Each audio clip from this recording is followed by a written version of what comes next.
Hey, it's Lumpy with Fool's Paradise Fishing, and it's a beautiful April day out. So I think we're going to head on down to the Kasilof.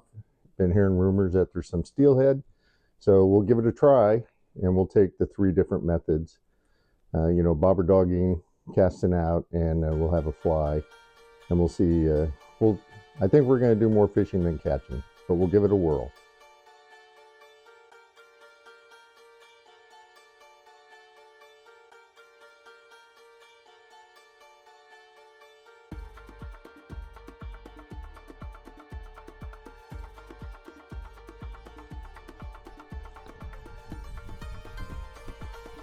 So decided to dive in on down to the mouth of the Kasilof to see what's going on, see if there's anything on our way down to the Kasilof, just so people can see it.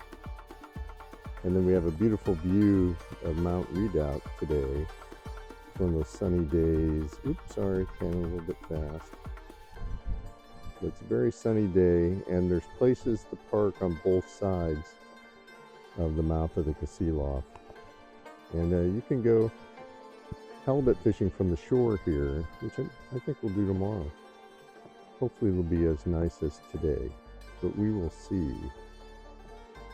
And we'll continue our journey down to Crooked Creek State Park and see what we can find. So this is the mouth of the Kasilof. There used to be a big cannery here, but now there's a small cannery. And there's a little bit of a boat harbor because it's not very deep. And you can see the tide coming in, pushing the water in. So, oops, sorry, panning a little bit fast. Apologize. And there you can see the tide rip from the tide coming in, pushing against the river. Yep, we'll keep a move on.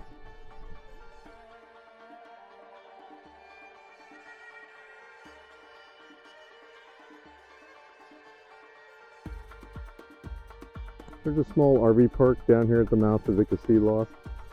Got a little coffee shop. I've got coffee there before. It's not very big and pretty rustic. But a lot of people come down here when they do dip netting on the Kasilof, and that's where they stay.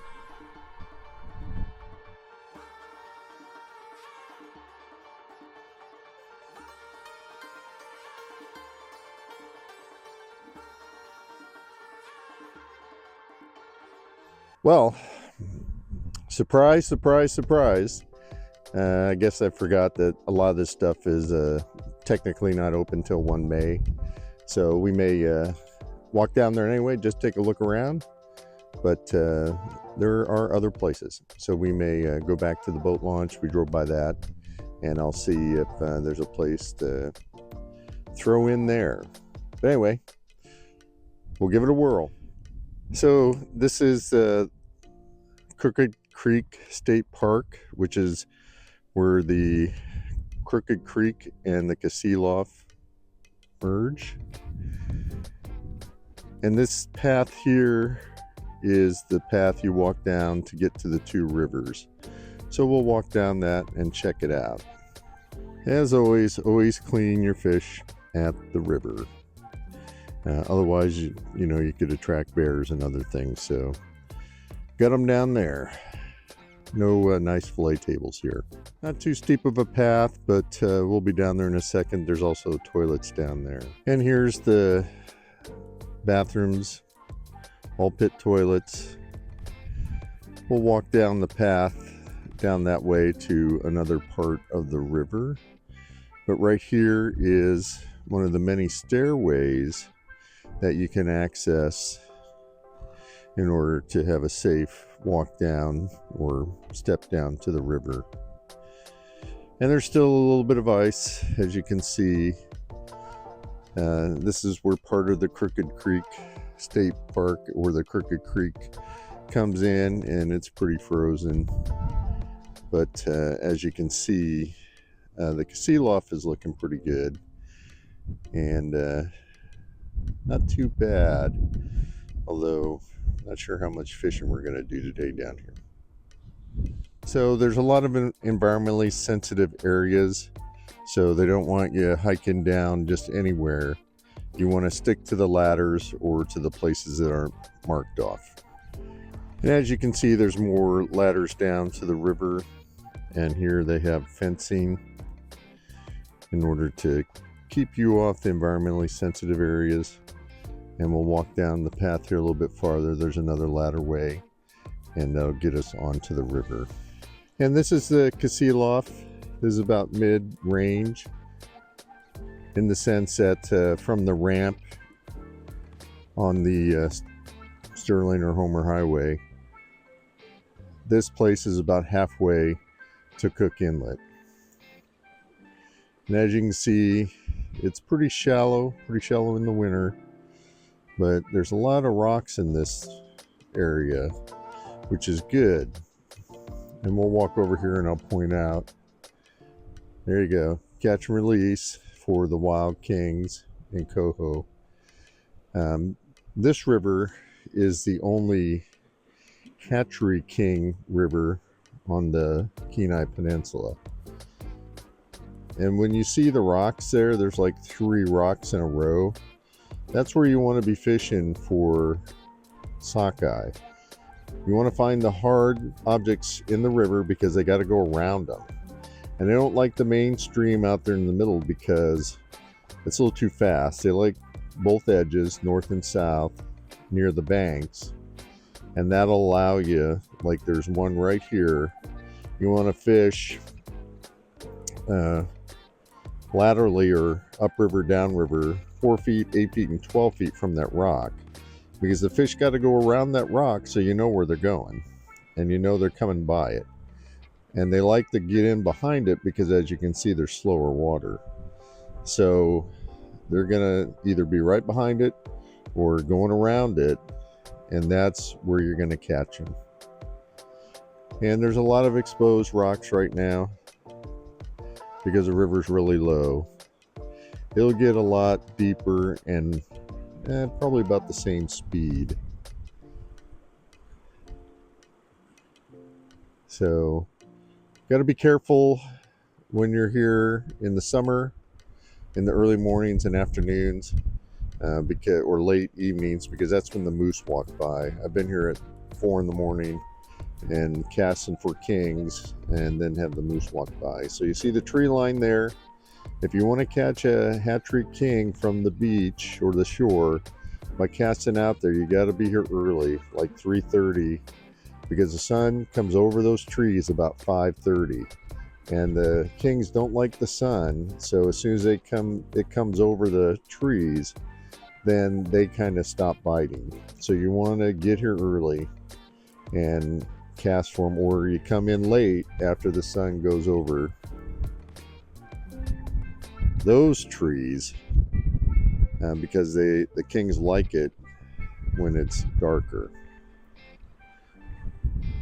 And I'll show you a spot over here. So this is a good spot for the kings. They don't hide behind the rocks as much as the sockeye, but you want to fish that seam because they like being in the deepest part of the river. And so I do spinners right along that seam to catch kings. And again, it's like from 3 to 5:30 in the morning, so that that's when they're aggressive, and that's when they'll bite on spinners.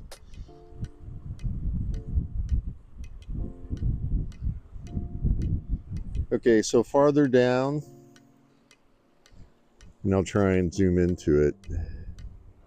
So you see a little flat calm spot there? That's a real shallow area of the river. It's all like 3 to 5 feet deep.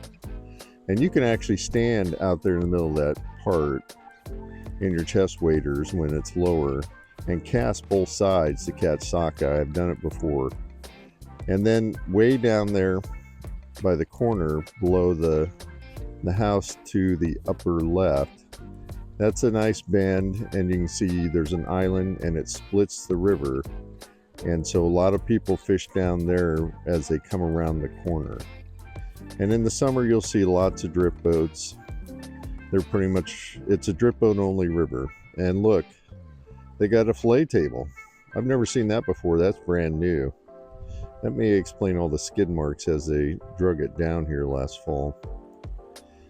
But for the sockeye, they tend to hug the sides of the river. And for the kings, they like the deeper parts, and that's the blue part, as you can see. And that blue part's fairly deep because standing just a little past the fillet table down the river, I'm sure if I go over to the left there, I'll find the path. But the moose walked by at like 4:30, 5 o'clock in the morning. And when it got to that blue part, and moose are tall, it had to swim that little bit, probably about 10 yards. So this is the Kasilof. It's a little nicer river in the sense that it's smaller, but it gets 1 million plus sockeye coming up at a year. And so that's a big number for this small of a river. The Kenai gets 4 million, but it's pretty wide and they can spread out. But here they're pretty much condensed. So if you're over at Seward at the military resort, you know, rent a pole or bring up your fly rod just because it's lighter. And then come over here and floss for sockeye. It'll be a bit of a drive. It'll be about 100 miles from Seward. But if you're coming over to the Russian, it's only about 50 miles. The Russian's about halfway. And come May, we'll go over there and do a nicer video.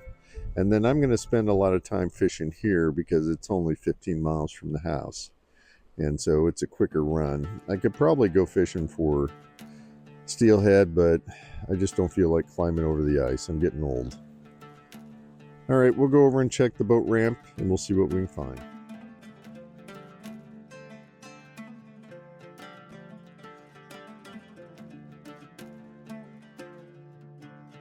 Well, talk to this gentleman who's from Anchor Point, and he's been walking around here trying to find a spot to fish, and he said he hasn't been having much luck, but he's going to go down to the boat ramp and see what he can find. So that about sums up today's adventure, and we'll try again later. This is Lumpy with Fool's Paradise Fishing. We'll see you on the river.